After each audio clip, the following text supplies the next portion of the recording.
Hey YouTube, how's it going? Emperor Dragons here. It's been a while, but I went to YCS London. Went X4 on day one, so not bad, positive results. Obviously could have done better, but it was good. It was a really fun day out. As you can see, managed to get it's obviously the entry mat, the field cell. I originally got the Summon Skull as my coin, and then I managed to trade for a few others, which I was quite happy about. So I got the Blue Eyes, got the Dark Magician, and a Pot of Greed, which I think is quite cool. And then here's the deck I actually played. So I played Kashtira Swordsoul. So a bit of a hybrid of the two. It's actually a lot of fun to play, and it catches a lot of people out. I'll be honest, even though it's probably not the best results of the day, but it was so much fun to play, and then watching my opponents just be like, what are you playing? And then just seeing them just get railroaded, and they're just like, what's happened? So really fun list. Let's get into the list, and then I'll talk through matchups and stuff at the end. Let's move this stuff to the side. Cool. So to start the list, I'll go through the Kashtira side. So the main kind of card you wanted to see was Kashtira Unicorn. So play 3 of those, and then we got 2 Fenris, 1 Riser Heart, and 1 Kashtira Scare. They're Scarecrow Kashtira. So it's a small lineup, nothing major. You could probably add in 1 more extender, so probably either another Scarecrow or the Tear Element one.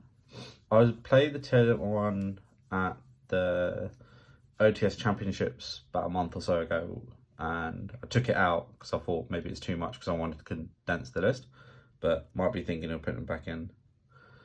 Anyway, carrying on with the Kashtira lineup. So played 3 of the planet, 1 terraforming, so 4. So that way you had 7 ways to get to Unicorn. So that way you could be quite consistent. And then 1 Birth and 1 Theosis. So you didn't really want to brick on anything. The only thing which you'd kind of be happy to open in your hand would be Birth, but then Birth with nothing else just kind of means you brick. So Birth is purely there just in case you already have the Theosis in hand, you can search out instead. Or if you have multiple Kashtira cards in your hand, then obviously go and search out the Birth with Unicorn. And then last but not least, the Big Bang, which is just for the combo. And that was the Kashtira lineup. It was good. There were probably times where, as I said, I felt like I probably could have used 1 more extender, and that was more in the grind game of things, where like I probably had a Theosis in the graveyard, and if I had either another Scarecrow Kashtira or the Tear Element one, I can banish it, then to add one of the banished card backs and carry on playing. So that was probably the only time where I felt like I probably need a little bit more, but otherwise it's pretty concise. And then going on to the Sword side, so 3 Moe, 3 Ecclesia, 3 Longyun, 1 Tae, 1 Abyss Dragon Swordsoul, and then 3 Swordsoul Emergence. So this was good. Once again, I probably felt like I probably needed 1 more name, and the main reason is if you open a Swordsoul card, you want to open 2. So, you know, Longyun and another card, or, you know, if you open Emergence, you're only going to be searching Tae, so that way you can get a combo off. But, you know, you can't really then get the Longyun summon as well. Let's say you summon Emergence, search Tae, you go in Changing, you dump Abyss.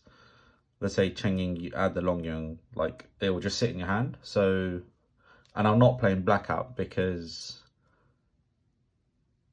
I didn't want it to be a brick in my hand or brick on the field, like if you got kaiju'd or evenly matched or something. So I was just kind of like, I'm just not going to play Blackout.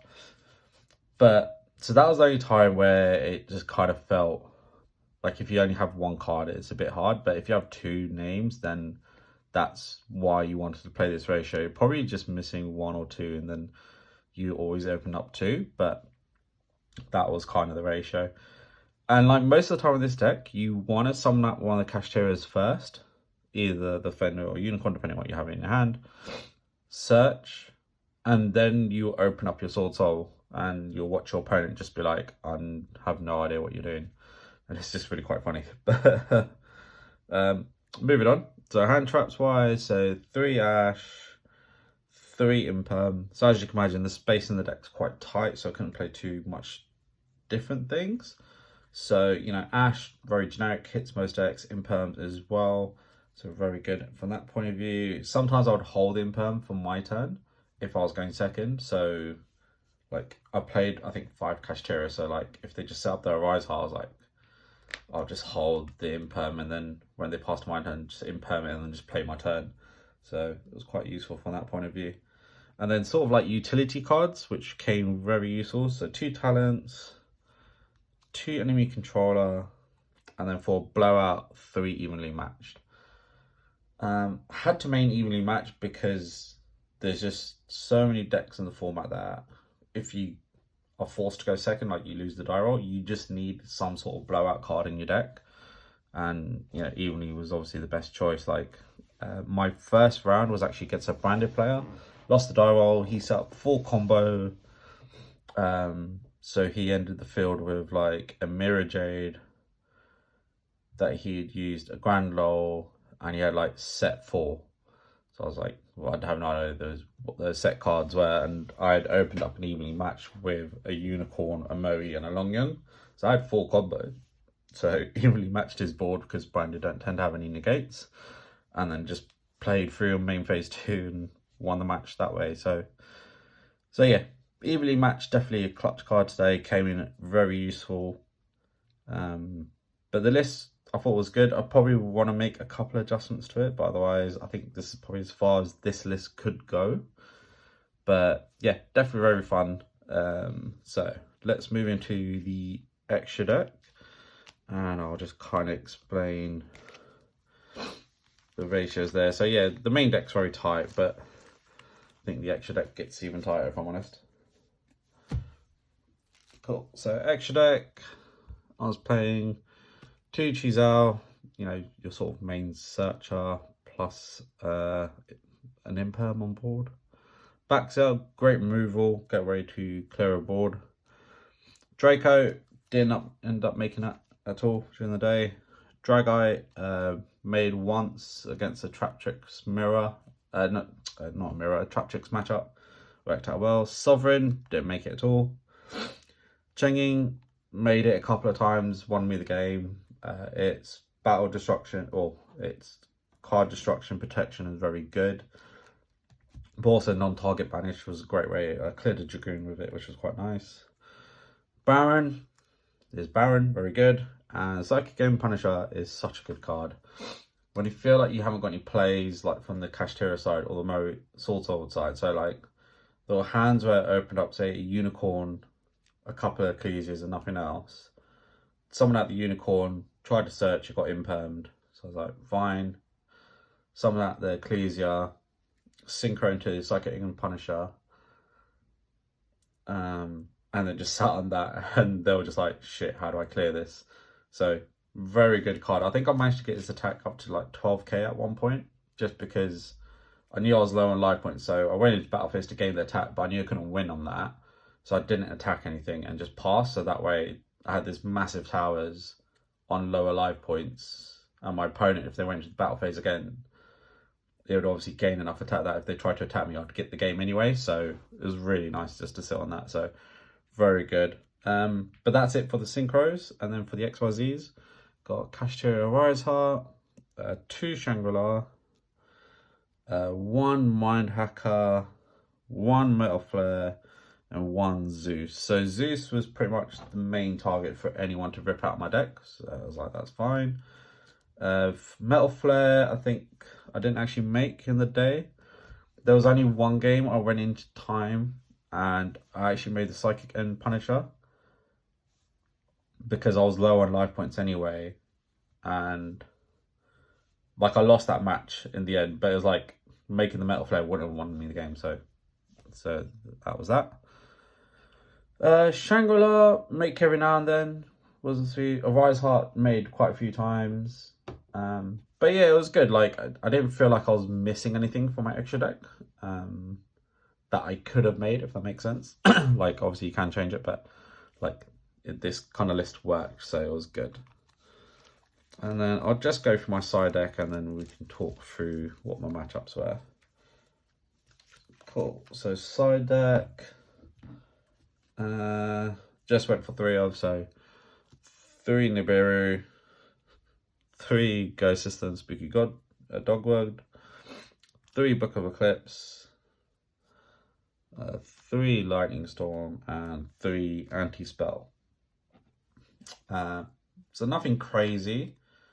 I sided in most of the time the Book of Eclipse and Nibiru's because a lot of my matchups was against Kashtira. So, and like, there was a couple of people who were trying to do the 5 zone lock against me, so Nibiru came in clutch most of the time, so that was really good. Book of Eclipse was just a really good way of breaking boards, so I actually sided in against a couple of branded matchups because I was like, you could evenly match their board, but obviously you lose the battle phase. So in game 3, Book of Eclipse was more clutch because it was better just to flip down everything on the board, make my full combo, and then banish stuff from their field with an Arise Heart or pop with a Baron, and then be able to go in battle phase and attack and win the game. So Book of Eclipse was really good. Probably main board worthy, if I'm honest. Anti-spell, I only sided in once. I probably should have sided in more, but I sided in against a Mathmech player, completely shut him down because he couldn't use his small world or sign it mining, and he just couldn't break through anything, so really came in clutch. Lightning Storm, sided in against Trap 6 player, completely blew him out. It was like fantastic, won the game. Ghost System Spooky Dog, I think I sided in once, but I never actually saw it, so that was it. So I think with my matchups, like, I was actually really happy with most of my game 1s. Like, I think there was only 1 or 2 game 1s where I couldn't do anything, like, because either I got 5 zone locked or like I just had a brick hand. So it was the siding that's where the challenge comes in, and I think there's only 1 or 2 games probably where I sided poorly and I should have sided in better. So for example, I lost to a Mathmech player, and in game 3 I sided in the Nibs and the Ghost Sister because I was like trying to win the life points in time, but I didn't see them, and I probably should have actually sided in the Lightning Storm instead, because that way I could have tried and baited out his back row, so then I could try and attack the game rather than getting super factorialed and then getting ripped with the negate on board. So yeah, it's probably just the experience with siding against different matchups and how you should side. But that was the list, effectively. It was quite good. I really enjoyed it, if I'm honest. YCS is always like a fun event to go to, so I can't really had a really good time. As you can hear, my voice is a bit croaky because I think just been awake now, feel a bit ill because I've just been out for so long. Cool matchup. So round 1 was against Branded. It was a 2-1 match. So I won game 1, he won game 2, I won game 3. It was pretty good, evenly matched, blew him out in game 1. Game 2, he went first again, and I didn't actually have any board breakers in that hand, so I just couldn't break through the board.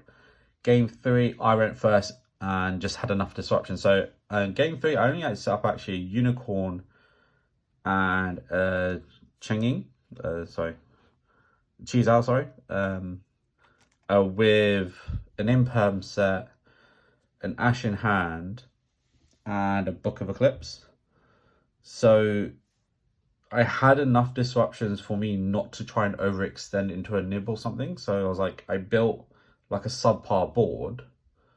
So I was like, if I got evenly, I got evenly, but it's a subpar board for a reason that I didn't have to overextend and still keep a lot of resources in my hand. So I was like, if he breaks through, I have enough that will stop him not doing any battle damage to me, and I should be able to play through whatever he builds. So that was quite good. And just having an Ash in hand against a branded player is just really strong anyway. Round 2 was against another branded player.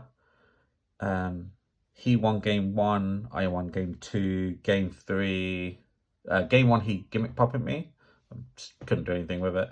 Game 2, Ice up, he couldn't do anything. Game 3, we went into time and he set up a masquerade first, and I just burnt myself a lot just to try and make a massive psychic impuncture. And then I managed to clear one of the monsters off his board, so he only had a Mirror Jade left. And the reason I banished the masquerade was just so it couldn't have the quick effect to come back. So then tried to go into battle phase, gained more than enough attack, and then he branded in red to bring something else out. So beat over everything. My Psychic and Punisher lived. And then I had a nib in hand, so then, but by the time he managed to do his combo, I nibbed him, and I still had like a Fenrir ready to go full combo after he used a Mirror Jade effect to clear my board. I was like, I have more than enough to go and win in game. But then time was called, and I was just like, those are the rules, what can you do? So very frustrated by that one, but that is the game. And then like the next 4 rounds were all against Kashtira. I think I won the first 2 through blowouts plus them bricking. I lost the next 2 just in the grind match because I just didn't have enough in hand. One match was quite funny. The guy had game on board. He had like a Fenrir. No, he had a Unicorn, a Scarecrow Kashtira, a Rise, and then he had a burst, so he was going to summon back a Fenrir, but then for some reason he made a big eye to take my Baron, which I've already used the negate, and then he summoned back Fenrir, so he played into fire, and I had a nib in hand, so I managed to nib him. And then obviously I had enough follow-up in hand to go and make a Chenging and beat over everything, and he was really negged because it was like, you had game, you would have won that match, but because you got a bit greedy and overplayed, so I managed to win instead. So sometimes it's not necessarily about what's on board, it's about how your player plays. Yeah, and then another Kashtira match I lost. It was just me bricking hard. Game 1, I opened up, I think 2 imperms, an Ash, a Kashtira Birth, and a Long Young, and then I drew for turn into another imperm. And I was like, yeah, just can't do anything. I had no engine whatsoever. I tried to pass turn and stuff, but he had enough to tap for game, so it just made no difference. Then game 2, I made him go first again because I decided going second cards. And yeah, just bricked hard again, couldn't really do anything. I think it lasted a few more turns, but yeah, I literally had no play, so I was just like, what can you do? So that was a hard brick. And then one of the last matches was against a Mathematic player. Game 1, we both didn't have engines, but he managed to win once he managed to get into a circular, and he played so many hand traps.